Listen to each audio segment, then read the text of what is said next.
सभी लोग आज वृंदावन धाम पहुँचे हुए हैं। विनय जोशी जी का परिचय हो रहा है, साथ में जाने माने वैद्य श्री विष्णु गर्ग जी हैं, दीपिका शर्मा जी हैं, हमारे साथ बॉबी वर्मा जी हैं, राजकुमार गुप्ता जी हैं, नालंदा पुत्री पिंकी कुमारी जी हैं, जो कि भारतीय जनता पार्टी के बहुत वरिष्ठ पिलर हैं उत्तराखंड में।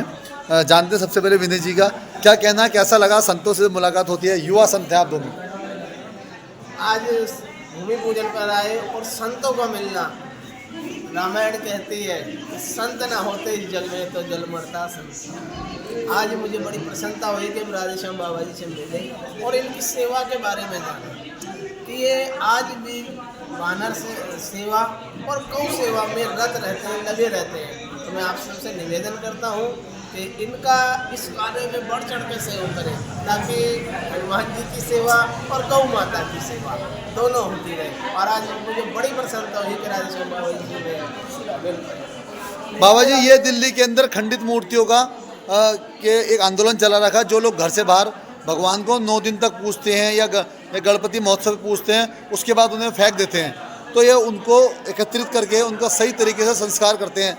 दिल्ली में इनका बड़ा आंदोलन है, आप क्या कहना चाहेंगे विनय जोशी जी के बारे में? इसके लिए तो देखो सबसे बड़ी यही है कि मैं सबसे निवेदन करता हूँ कि जैसे कि उनको 9 दिन तक तो आप अपने घर में रखते हो, बड़े भाव से पूजा करते हो सामग्री के साथ में सभी, पर उसके 10वें दिन जो है कोई नाले में डालता है, कोई नलियों में डालता है। ये ना करने के बजाय यमुना जी में ही उसको विसर्जन करें और अच्छी तरह से हमारे महाराज जी के साथ में जो है विनय जोशी जी जैसे वो कह रहे हैं उसी भाव से अगर आप सभी करोगे तो बहुत ही अच्छा रहेगा, क्योंकि ये सभी देखता है रुष्ट हो जाते हैं, बट आपके घर में आपातकाल जो व्यक्ति जो पड़ती है यही उसी का कारण है।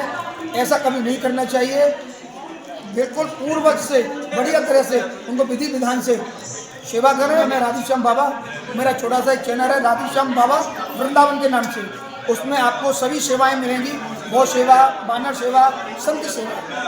तो आप सभी के लिए श्री धाम वृंदावन से राधेश्याम बाबा की राधे राधे। संतों से ही देश चलती है, संतों के बिना तो कोई देश में है ही नहीं कुछ भी। संत के बिना हमारे सफा अधूरा है, पूरी जो हिंदू धर्म है ये संत के बिना चलना नहीं है, तो और इससे बढ़ के कुछ नहीं कर सकते।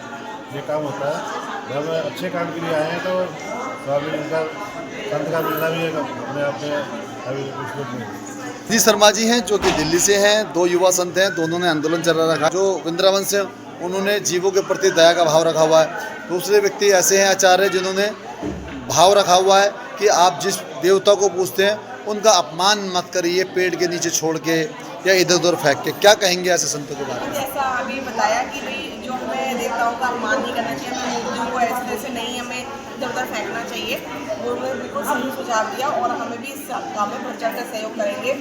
और आगे जो सेवा है वो सबसे महत्वपूर्ण है, सेवा सबसे ऊपर मानी गई है और इसी प्रकार से हमें भी इस काम में आगे बढ़ना है। सेवा देते हैं, समाज सेविकाएँ जानी मानी। देखिए मैं ये कहना चाहती हूँ कि आज हमारे साथ दिल्ली, बिहार, उत्तराखंड, अपना वृंदावन, एक ही जगह पर सारे लोग इकट्ठे हुए हैं। अगर हम सहयोग सबका रहे तो हर कहीं भी हम एक जब 4 जैसे एक हमारा हाथ है ना, इसमें 5 उंगलियाँ हैं, वैसे हमने बंद कर लिया तो मिट्टी हो गई। ऐसे ही अगर हमारे ये 5 नगर राज्य एक साथ किसी भी कार्य को करेंगे तो वो हमारा सफल जरूर होगा। और इसमें सबका सहयोग हमें करना चाहिए। आज एक है जो महिलाओं के लिए काम कर रहे हैं, एक है जो बंदरों के लिए काम कर रहे हैं, गौ के लिए काम कर रहे हैं, ये हमारे वैद्य जी हैं, लोगों को ठीक करते हैं। तो जब हम सब एक जगह इकट्ठे होते हैं तो वो कार्य हमारा सफल होता है। हम हर तरह से लोगों की सहायता करने के लिए आगे रहते हैं। तो यही मेरा है कि सब मिल के साथ रहे और हर कार्य नगर में डॉक्टर हनुमान जी भी हैं, ये हमें आज ही पता चला। ये हमारे लिए सौभाग्य की बात है कि हम दोबारा यहाँ पर आएंगे और उनके दर्शन ज़रूर कर लेंगे। तो ऐसे ही हमें पंडित जी ने जैसे बोला कि आप लोग आइए और हम आपको दर्शन ज़रूर कराएंगे, तो एक नई जानकारी हमें मिलती है। तो ऐसे ही अगर हमें और भी लोगों की जो क्या कार्य कर रहे हैं वो हमें मिलते रहेंगे तो हम और अच्छा कर पाएंगे समाज के लिए। जय श्री राम।